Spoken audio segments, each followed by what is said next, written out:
I would first say, Sonia, choose your tribe. Because the people that you are with really inspire you. Either they'll build you or break you. They'll make you do good things or bad things. It's always your peer, your friends who you get influenced by. So choose your tribe. And you have the right to choose your tribe. You have the right to say no. And during that trip, something happened. I did not realize I put my body through a lot of pressure, a lot of exertion, and in no time I started feeling, that on my leg, because of which I had to move almost 4 hospitals. From Himachal, Dharamshala to Delhi to Pune in 3 days, and the infection kind of grew, and both my legs were paralyzed. Only and only one person who has actually played a biggest role in my life, and I think my any kind of success which I have achieved in my this term of 4 years, it is only and only my husband. I always say to be the voice of the voiceless is, I think, the biggest blessing or the biggest duty that you have. People that speak can at least say that dard ho raha hai, ye ho raha hai, wo ho raha hai. And when we say the plight of stray animals or just any animal that can't speak or is in a situation, even if you look at pilgrimages, where animals are used for pilgrimages, if you are truly in love with God, you have to be in love with God's creation. Instead of overloading your wardrobes, why don't we recycle? Why don't we actually rent outfits? There are multiple ways. It's not only about that you would just create a sustainable brand, which definitely is not very cost effective as well. So that's where reduce, reuse, recycle comes into picture, and it really helps, because what we are doing in renting is not only a business, it's a business with purpose. And I must say, I was very fortunate to always have my passion as my profession. So I didn't have to spend time figuring out, it just fell through. It's a responsibility of every girl, whether it is a village girl or a city girl, which I was a city girl, but I also had to prove it to my parents that they can let me go and I will take care of myself. So I think through my journey, I'm trying to make girls and women build the agency so that they can go and convince their parents that they are capable of taking decisions in their life. No, he's just rolling. Rolling. The bloopers also, we'll have some bloopers as well. You can start. So I'm Atul Mulgaonkar, and I have some questions for all you lovely ladies. And it's quite an overwhelming experience for me sitting amongst all lady achievers. So my name is Vinita Johnson, and I'm from Calcutta, West Bengal, and I moved into Pune around 2012. And since then, I've been all around fitness, in fitness industry, from my education to work, but I have been fairly in the corporates as well. Alongside fitness was my passion, so I continued with that until 2020, when I moved more towards fitness. 2020 is the time when I had participated in women's bodybuilding, and I won nationals for India. Wow. And it was a great start for my recognition in the fitness industry. A lot of women are in fitness, but they don't get recognized for their efforts because they have a lot of work, they have different lifestyles, they don't come out in the limelight. And I was one of them as well. But the bodybuilding show, the competition, winning did help a lot. And since then, I was able to maybe inspire, I would say, or empower, or even touch many lives who were hesitant to get into fitness, men and women both. And the journey since then has been just an upward growth, and it inspired me personally to continue on that road. Hi, my name is Sonia Agarwal Konjetti, and I'm the founder and conceptualizer of this community called as Pula, Pune Ladies. So this July we'll be celebrating 10 years of Pula, and what Pula is basically, this started with the idea of getting like-minded women and supporting them via a very easy social media platform, which was Facebook. We are India's largest community, city-specific, where we connect nearly 3 lakh women from Pune, and we've empowered more than 15,000 women entrepreneurs to use our platform absolutely free of cost to promote their businesses, services, and earn money. We have success stories where we have women entrepreneurs who make like a minimum of 5,000-8,000 to even 3 to 4 lakhs a month without spending on social media. Apart from that, basically Pula started with 3 motives. One is, where you can use social media for all your common needs. We all stay in different areas. We want doctors, or if we have some shadi, hame mehndi artist chahiye, makeup artist chahiye. So it's at one click, you put up a post and you get a lot of connections.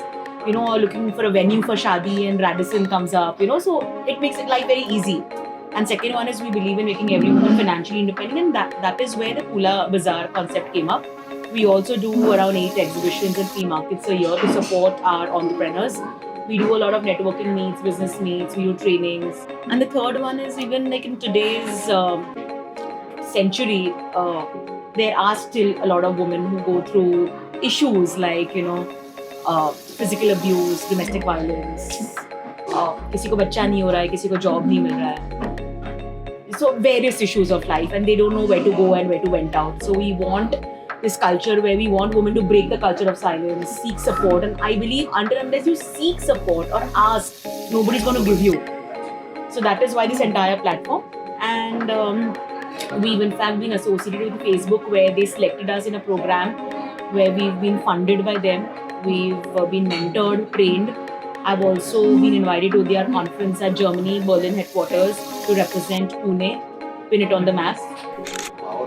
Yeah, we are a lost and found platform. We are a cooking group. We are everything. Hi to all of you. I'm Dhanya Narayanan. Like Vinita, I'm a Malayali raised in Calcutta. So I bring the Calcutta vibe everywhere. So I moved to Pune in 2024 and I've been part of operations most of my life and moved to training in 2007. I've been extremely passionate about training and skilling, and that journey, it's a long journey. I mean, I can keep talking about it. But over a period of time, with the support of various people, I was able to empower I work in the space of employability. So the goal is, we do a model called source, train and deploy, which is we source candidates from the market and we train them and we deploy them in the companies. So we start backwards, we take requirements from the companies to understand what is their current need, and then we co-create curriculums with the organizations, particularly large organizations that hire in large numbers across the country. So we design curriculums and then we take those curriculums to the colleges. So I'm partnered with over 2,000 colleges. I have 4,400 active MOUs with colleges across the country, but currently working with 2,000 colleges across the country.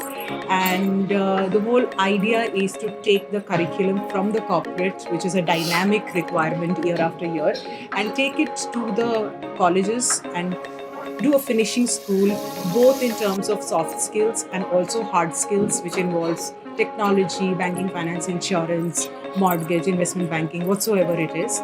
We design these curriculums, take them, and we do various concepts, like sometimes it's training, sometimes it is project competitions, hackathons, or mentorship. So we do various things to make young people confident and believe in themselves, and also go for these interviews with some knowledge of what they're going to get assessed on. And in this journey in 2017, I founded my own organization. And in 2020, I came on board, which my organization is called Rubicon. And I came on board with an NGO, and it's also called Rubicon Foundation. I'm the chairperson of Rubicon Foundation. We raise funds for those people who can't afford these kind of trainings. So we raise funds through corporate social responsibility of the companies, and we mobilize resources and do the same thing for those kids who cannot afford these kind of programs. I'm also current president of Rotary Club of Pune Kharadi. It's because it just helps me, accelerate what I'm trying to do. My name is Anjali Verma, and I am a public relation for luxury brands. I'm into lifestyle and fashion brands. I have done a lot of launches, lot of promotions for the luxury brands, and I've got the right potential buyers for it.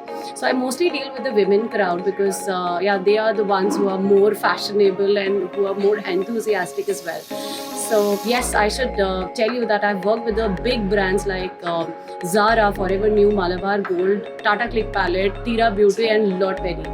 So when I talk about my past career, I must tell you that I was a Swiss banker and I was working with one of the niche bank which is known as Credit Suisse, and I have an experience of 14 years into corporate career.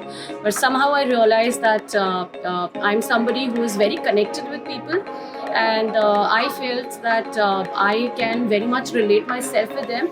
So I left this career, and before that I was actually parallelly running both the things together. So I was a banker, and along with that I was doing the PR thing for 4 years, and then later I felt someday that okay, now there is too many things on my plate and I have to leave something, and my job became secondary and this was something which was primary thing, and that's how I pursued it. I remember the time when I was pregnant, and still I had to do my events because I knew that I have to pursue my career into it. Until 7 months I was literally doing the events which was coming on my way, and I think with God's blessing and good people around me, everything was possible. For one, I think 40 days, I think 1.5 months I was on bed. I delivered the baby, and 41st day I got up and I did the launch for Phoenix Market City. Which is Phoenix Millennium, which is at Wakar. And the very next day I did the launch for Marks and Spencer's, and I remember that there's just one thing which I have to always keep in mind, that I have gained this and I cannot lose my journey and my focus towards what I have achieved. So that was one major reason that lifted me up and took me to the path where I wanted to. I still have a lot of things to be achieved in my life, but I'm going on my path and things are just coming on my way, and I think I have the best people around me. That is one major reason. Apart from that, I am also into podcast. I shoot people. I interview most of the ladies. I think Dhanya is one of it. She has been fabulous in her interview, and I should say that was the best one. So yes, I am into podcasting. I usually take interviews, and so this is my journey, and I'm looking forward to do a lot of things in future as well. I'm Lavina. I own a business called Rent and Attire. I'm the founder and CEO of Rent and Attire. Rent and Attire is a premium fashion rental company, which is India's first, one of the first premium rental company where we rent out designer outfits. And people can wear it for occasions, wedding wears, for small occasions, for functions. So that is what we provide. I come from corporate. I've spent good 15 years in corporate in companies, various companies like Systems and SAP, and then shift gears to choose and do something like Rent and Attire, which was my own problem. So I had a lot of occasion where, and I did not know what to do with it. I come from North. Every wedding which we had to attend, we had to buy expensive outfit, and then there was no closet space, and at the same time you can't repeat that. So I started talking to my colleagues and I asked, why don't you all wear it so that I feel value for money? And that's where they said, we don't mind paying you, certain amount, some amount, and then we'll also feel that we have not taken it for free, and that's how the idea started. So it started with a very small coffee table idea, and then I've now moved to a level where I have 4 running stores, 2 in Pune, 1 is in Indore, 1 is in Dehradun, and we deliver all over India through our website. We are not only providing economical solution, what we are also doing is providing sustainable fashion to people. So people can reduce, reuse, recycle. At the same time, interestingly, we are asset light model. So all the products which we own are by people like you.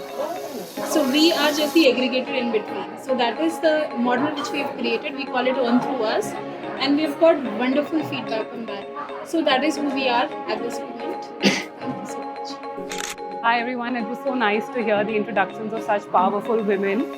I'm Chahat Dalal, Captain Chahat Dalal to be precise, and to talk about my journey.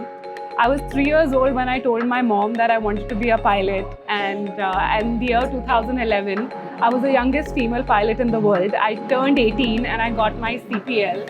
So I've always been a person who chases her dream, and that is when I was so blessed that I had parents that were very supportive.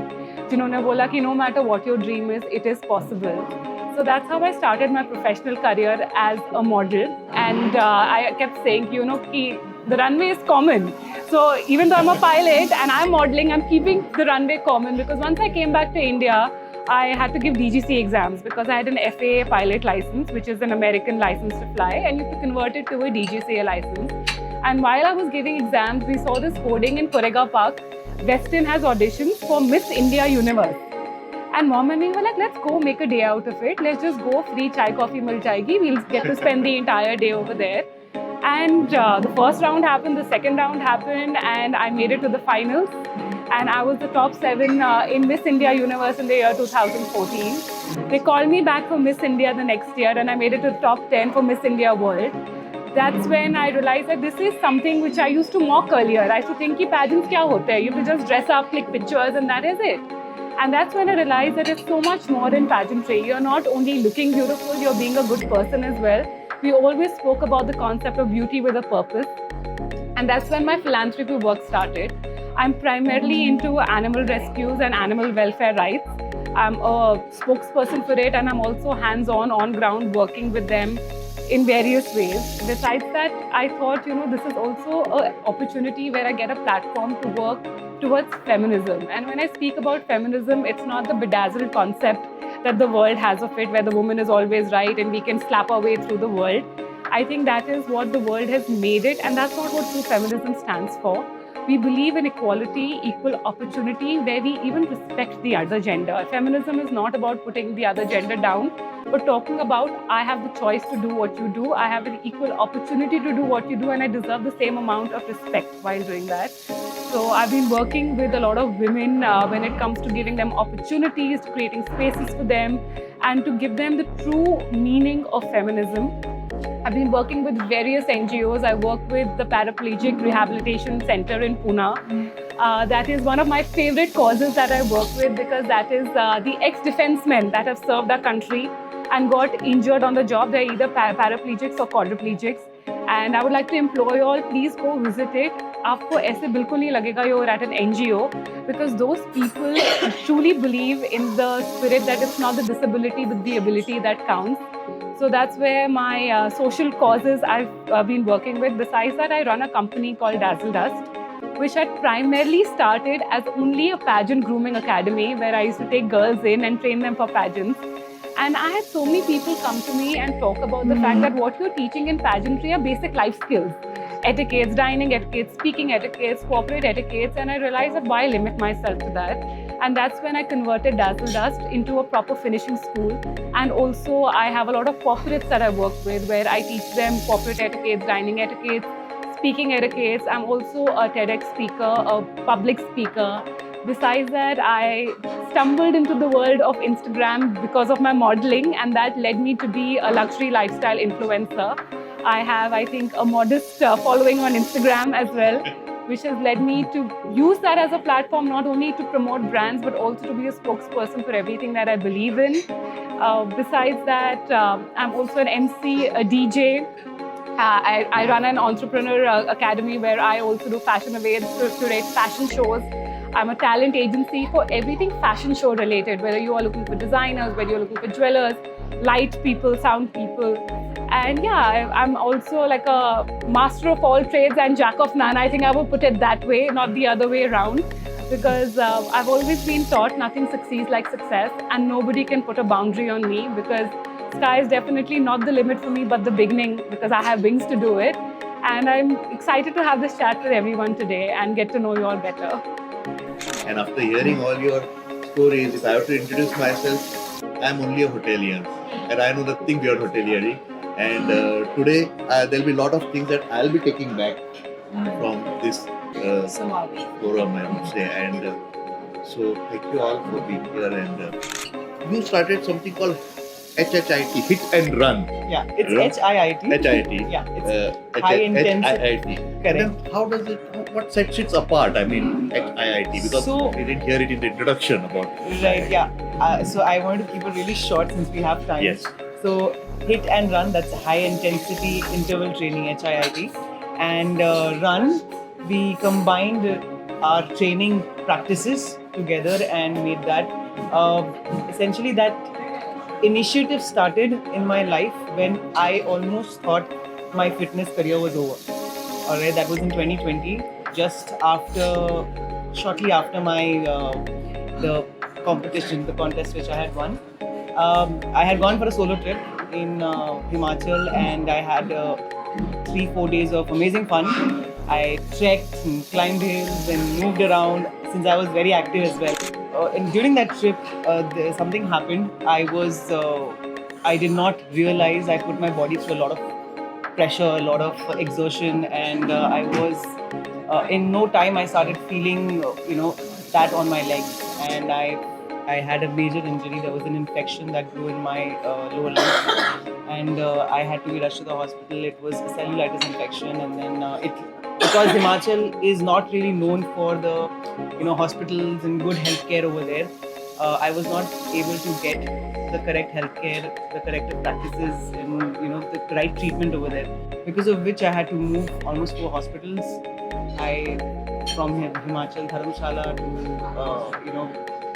Delhi to Pune in 3 days, and the infection kind of grew and both my legs were paralyzed. So it was, I know it sounds a little scary. It was when I was going through it alone, but then, and it's shortly after that, 2020 lockdown hit, and I did not even have healthcare over here in Pune itself. So, but it kind of made me very scared of where my fitness career was going. It was the first time I was depressed in life. Now I do laugh about it, but with one thought that my mother gave me, ki yaar, you're not working out, the entire world's gyms are closed. No one's working out, so you chill.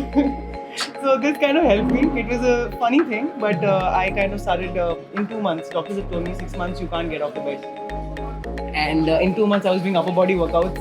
I was falling, I was getting up. It was fun. I had never seen myself that way. I was in fitness since 6-7 years of age. Martial arts, basketball, table tennis, badminton, boxing. I've done a lot of fitness activities in life, but this was the first time I was really challenged to teach myself just basic movements. So I had a peripheral neuropathy in my both legs, and because of which my brain was not sending signals to my legs to move and lift my foot up and move like normal people do. So I was kind of walking like a duck.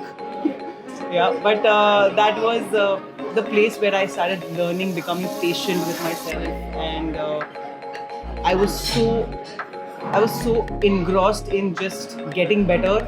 I was losing track of everything else, and that's what led me to start my first initiative in fitness called Hit and Run. HIIT is high intensity interval training for all age groups, all intensities. Actually, it sounds high intensity, but it is basically giving yourself the capacity to challenge your highest intensity. Okay, so you do functional movements, you challenge yourself. There are games, the activities involved are super fun, and mostly people are in a group doing it, so everybody motivates and empowers each other to go forward. Run is again, we started training people to participate in marathons. Now you'll see a lot of women, men also, are in their 30s, 40s who are going mad behind fitness, because now they think that, okay, you know what, I kind of lost my time. Whatever little time I have, I don't want to spend in the hospital. I want to be ailment free, so let's just get to fitness. And you do see the changes even at that age. So 30 years or 40 years or 50 years, I've seen women doing multiple pull-ups, doing plank challenges or push-ups and whatnot. Recently a lady did a push-up challenge of 1 hour, 1,400 push-ups in an hour, and she is 57. Oh. Okay.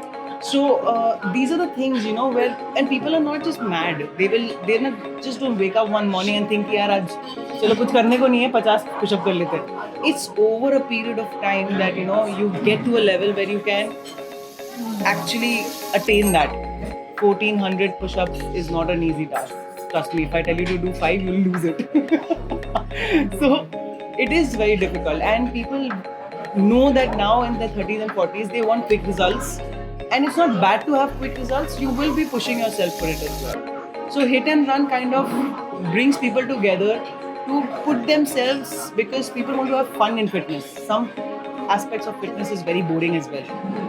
So people want to have fun. Hit and Run will get you together. We have a unit of trainers all around Pune who bring together that little aspect of fun with fitness. So, I mean, hats off to you for the rebound and Yeah, yeah, yeah. something It new was- that you have added the was, fun part in fitness. Yes, yes. I mean, And you know, really. we also have this part where I also work a lot with physiotherapists, helping people get back from their rehab after any kind of injuries. And injuries kind of take a mental toll as well. Yes. So we try to help them also get strengthened, strengthen their muscles, strengthen themselves mentally and physically. So we see a lot of cases where people are on the verge of giving up. But fitness has really changed their lives around. And then I see that power of transition. When I see that transformative power of fitness, it just makes me more and more inclined towards helping people and feeling the same transformation. That's so inspiring. Who has played the biggest role in your life during this journey? You know, towards a successful PR kind of like this thing that you are doing. So it is only and only one person who has actually played a biggest role in my life, and I think my any kind of success which I have achieved in my this term of 4 years, it is only and only my husband.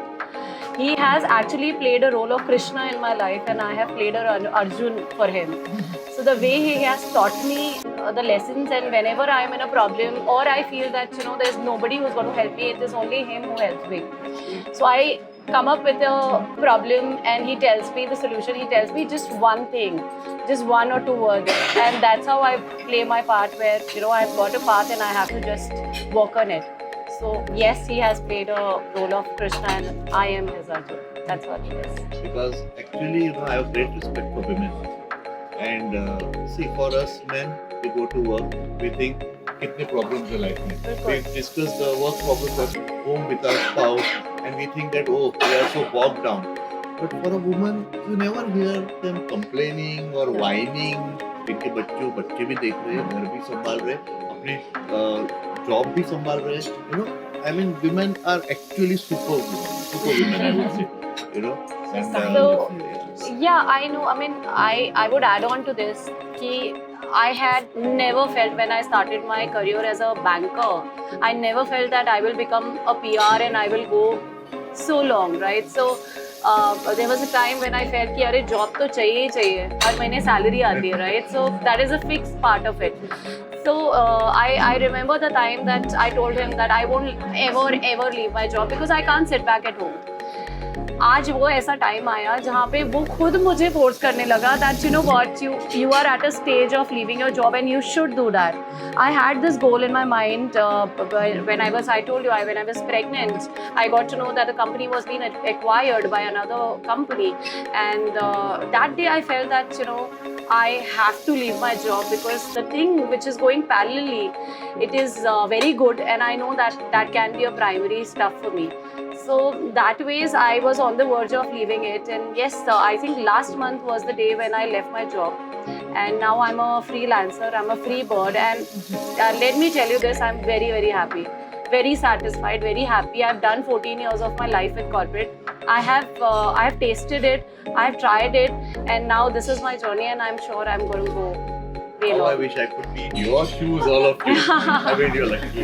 Yeah, And so doing something that your heart desires and what you want. I Right. mean, not it very is many not, people get that's that. what I'm telling you. 14 साल की नौकरी, और आप समझ सकते हो salary भी अच्छी होगी, लेकिन वो छोड़ना, उसका उतना स्ट्रॉन्ग माइंडसेट होना, वो बहुत डिफिकल्ट है, and I think it is only my husband who has given me the strength. Well, I always say to be the voice of the voiceless is, I think, the biggest blessing or the biggest duty that you have. People that speak can at least say dard ho raha hai, ye ho raha hai, wo ho raha hai. And when we say the plight of stray animals or just any animal that can't speak or is in a situation, even if you look at pilgrimages, where animals are used for pilgrimages, if you are truly in love with God, you have to be in love with God's creation. And you are God's creation, I am God's creation, so are the plants, the trees, the animals. They are also God's creation. So when you are going in reverence towards God to pray to Him and to kind of celebrate His creation, you can't be cruel towards the animals over there.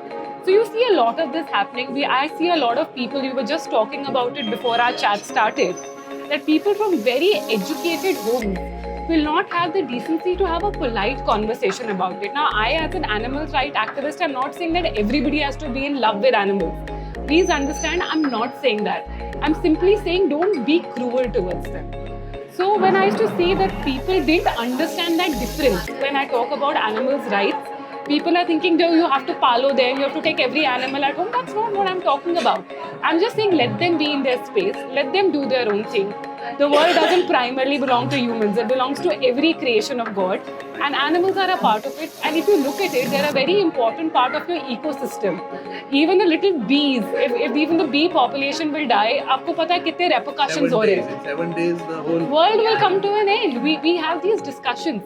So if God has made something with a purpose, every animal, every insect, everything has a purpose towards their being.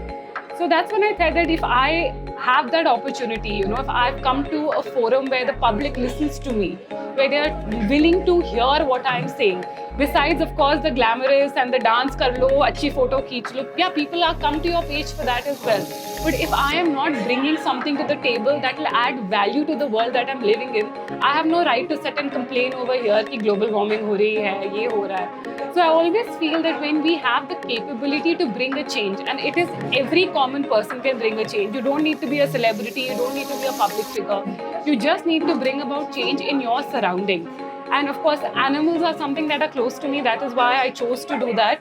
But you can do it for anyone. It can be girl-child education. It could be an act of kindness to a complete stranger. It doesn't have to be somebody from a backward situation or an ill-informed. If you see somebody lost on the road that's not from that country, a simple act of kindness can go a very, very long way. And I think I just like to end this by saying that we are so hassled by the concept of changing the world. Everybody wants to change the world, but I always say don't try to change the world. Try to change one situation around you. And with that one situation, I think you're changing that person's world. And I think that act of kindness will go a very, very long way. And it comes back to you in various ways. And I think that's what I just like to implore everybody. Anything good that you can do around you, you change that one person's life, that one animal's life, and God is watching ultimately. And your blessings come from there.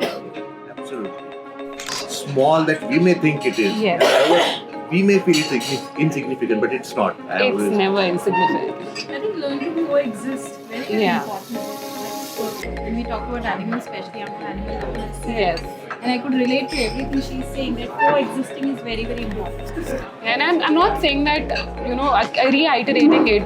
If somebody has a phobia, I like to say this to animal activists as well.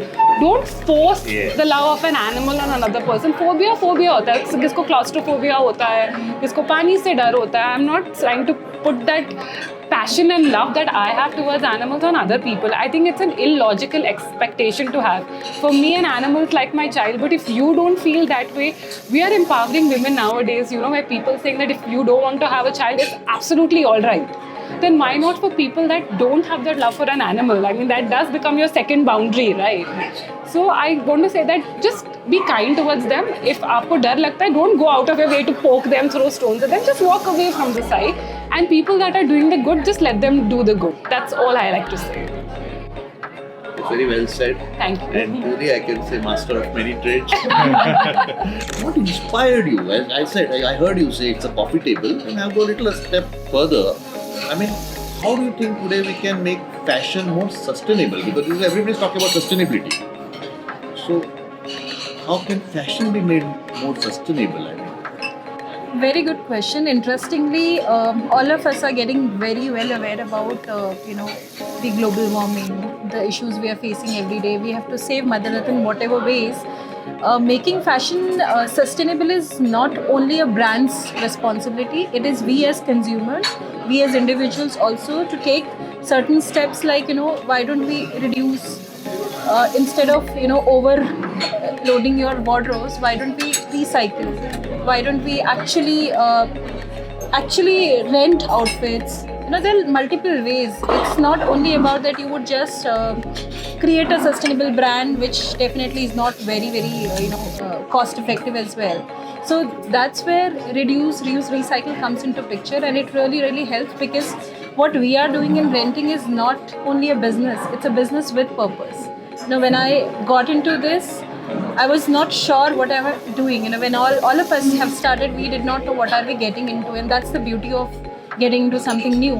I mean, in my whole life, I've always gotten into things like we were discussing that I gave a pilot aptitude battery test. I wanted to be a pilot. It started from there. Then I went to SSV. Then I got into HR. Then now into business. And God knows, probably post 50, I'll be a motivational speaker and probably working with her for animal rights. We have one more master. So that's how we also have to adapt and accept change, and especially keeping the environment in mind, that how as an individual I can contribute. It's not a brand's responsibility. It is not country's minister's responsibility. It is all of our responsibility to contribute to this change. And very small changes, maybe using the bamboo toothbrush, starting from there. Just the basic thing, instead of a plastic toothbrush, start with that. So these kind of small changes, imagine just 6-7 of us here, would impact on a big scale. So that is how we can actually work on sustainability. Sonia, I would like to ask you, what advice would you like to give a 20-year-old to you? A 20-year-old to me. Okay. No, you? Me to a 20-year-old. A Great. 20-year-old you. And when I was 20-year-old, what How would advice? you like to give advice? You know, 20-year-old Sonia. I have a 16-year-old daughter, so I can relate to it really well. I would first say, Sonia, choose your tribe. Because the people that you are with really inspire you. Either they'll build you or break you. They'll make you do good things or bad things. It's always your peer, your friends who you get influenced by. Absolutely. So choose your tribe. And you have the right to choose your tribe. You have the right to say no.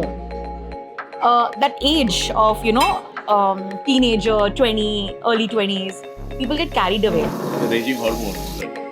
So I think having that, even if you have two good friends, but the good ones, really right ones, who can help you grow, matters a lot. One.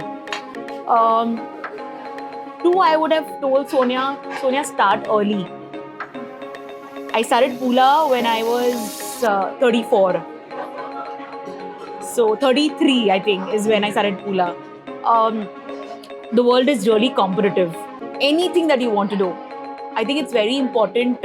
We always delay our decisions. Like, she took time to leave a job and do the PR thing. I was a teacher. I was a teacher. And hardly मेरी salary 14-15,000 थी. अभी तो वो 1 घंटे में हम कमा लेते हैं. And मुझे वो job छोड़ने के लिए भी, I was not ready. My husband was like, Sonia, just leave your job. Your ladies need you. I will manage the house financially. But we women are so secure with our own money कि वो खुद का एक पैसा आता है. तो जितना भी हो, कम हो, ज़्यादा हो, we don't want to. So we take a lot of time to make a decision and then start it. So second decision would be start early. Third would be invest. Again, we took a lot of time to settle down and then start investment. Had somebody given me that, that even if today your salary is 10,000, 20,000, 2 lakh, just a 10%, 20% of it, invest. Whatever age you are, I think nothing can beat that. So I think these 3 advices I feel I would have given myself or when I was 20. But then whatever happens for the good. Today you are sitting here and you can look back. Yes. And as you mentioned, Yes. you are financially independent. So I give and these you can- advices to my you daughter can- now. But sometimes I feel it's very difficult to give advice to our own offspring because वो माँ बाप की नहीं सुनते, बाकी सबकी सुनेंगे. आप एकदम सही कह रहे हो, इसलिए हमने जाके उनके टीचर्स को बोलते हो, मैम यही एडवाइस आप दे देना, क्योंकि वो हमारी नहीं सुनेंगे, वो आपकी सुनेंगे. But yeah, I think when we grow and we make mistakes, we've learned from it. So honestly, I've never repented after making any mistake because we've learned from it. Like what today I'm doing, I've not learned in any college. I've not done there's no MBA on managing a community on Facebook or women empowerment, etc. So yeah, now of course there are a lot of courses about business administration, business growth, social media, everything. When I started, there was nothing. So it was about making mistakes. And I think these are the things that I've realized. Had I done, or somebody would have given me these advices earlier, my life would be, much more sorted. Or You never know. You never know. I would say because there wasn't anybody, there weren't also who managed to find your own path. yeah. And that makes what people achieve. Yeah. Like her injury, her rebound, bouncing back. Yeah. In your case, I mean, all of you because there was a sort of deprivation or what you say, something was missing. So I think that must have triggered. ये करना ही है. Correct. And Every that time you is learn to very survive. important. अरे वो बोलते हैं ना, आग से निकल की वो सोना चमकता है, kind of thing. So I would like to ask Dhanya, how has your leadership role in Rotary Club helped you in what you are doing today? Has it- So, in comparison, see, I've been a leader since 2007. Okay, actively in leadership roles since 2007. But in comparison to that, my Rotary role is a very short role because I've been part of Rotary only for the last 2 years. Yes, and Rotary leadership is like just for 1 year. You know, you become a president only for 1 year and you do all of that. But of course, what I have learned in this, I haven't completed my tenure yet. It ends in June. But what I've learned here is very different, and it's an accelerated learning in Rotary because so far I was all primarily working in the B2B space, which is a very professional space. You know, Voting structure. you call a spade, and you were like Chahat mentioned. You know, you have a way to talk to people. You know what you should say, what you shouldn't be saying, how to conduct yourself, and of course you get paid for what you do. Here it is a voluntary organization. So to lead a bunch of people who are there just for volunteering, and they come from various fields, it's very different. So it was a lot of learning, I must say, for myself. And of course, Rotary is a phenomenal platform, right? It's a global platform. So it helps you in accelerating your reach. So if I want, now I've recently, submitted an RFP with a large corporate, Big Four, all right, for CSR, where I have been able to convince them that, you know, we, with the help of Rubicon's reach with institutions and universities, accelerate, you know, like clubbed with the Rotary's local network, right? We have 119 districts and 119 clubs in our district itself. So, and each club member is extremely passionate and extremely, successful in their own way. So, they kind of help in accelerating my goal of employability. So, I'm extremely passionate about making people employable, and not just employable, like all the women who are sitting here. Somewhere we have the passion of passing on what we have learned the hard way, right? So I'm a BCom graduate. I haven't done, I was not an academic, academically successful, highly successful. But through whatever values I had, through whatever skills, and I was a Bharatanatyam dancer. My parents always put me on the stage, right? I was into debates and discussions, etc. So which helped me get the job. So I started as a voice and accent trainer, and that helped me. That through that, you know, we used to do a program called Bridge Training with Wipro in 2007, where those kids who would fail the interview were given a second chance of undergoing a free training of 5 days with us. And we could make them employable at the end of 5 days. We had like 90% throughput, and the smile on their faces. They would come from villages like Latur, because, you know, we had our office very close to the railway station. So people would come from various villages, and they will fail the interviews. They will be disheartened. They will give 8 interviews, 9 interviews, they would be failing. But they come to us, and we were able to kind of get them the job and the smile. And it just didn't improve their individual lives, you know, like some boys would come back and say, you know what, I was otherwise getting a village girl to marry. Today, a Pune girl wants to marry me, okay? And she's educated, so I'm very confident now my children will also get the right kind of grooming because my wife is educated. So there's a like spiraling effect, and you know that leadership through all of these roles has helped me achieve my fundamental requirement, which is making a difference, making people build agency and resilience in people. Because the most important thing I feel, particularly women, because we're talking about on a Women's Day event. So what I have felt is it's a responsibility of every girl, whether it is a village girl or a city girl, which I was a city girl, but I also had to prove it to my parents that they can let me go and I will take care of myself. So I think through my journey, I'm trying to make girls and women build the agency so that they can go and convince their parents that they are capable of taking decisions in their life. And of course, a significant part of it comes from financial independence, right? When people know that they don't have to support you, they let you do your own thing. So thought process change, financial support, clubbed together, it's like After hearing all of you, it's all about carving a niche for yourself and Yeah. paving your own way.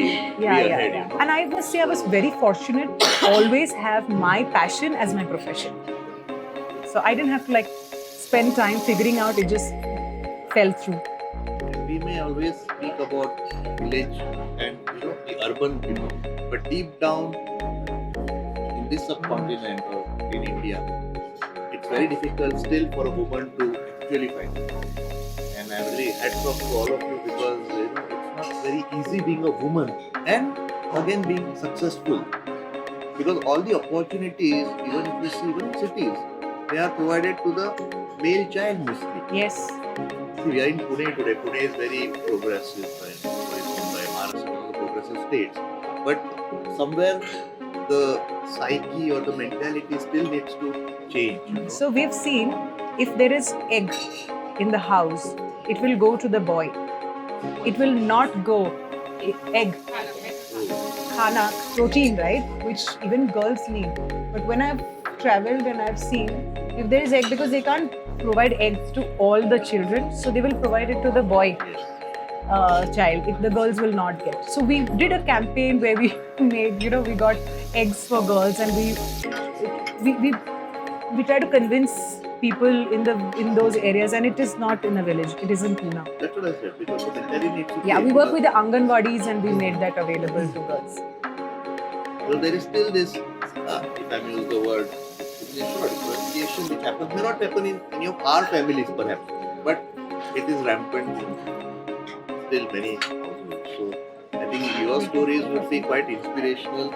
I am also taking back a lot of things, learning new things. I have got something that I can tell my daughters. I have got an 18-year-old and my elder daughter she's a pastry chef, Oh. but she's working in a cafe in Goa. So I think once she sees this interview on air and hears what you all have to say, listen, I'm sure it will make some impact on them as well. Great.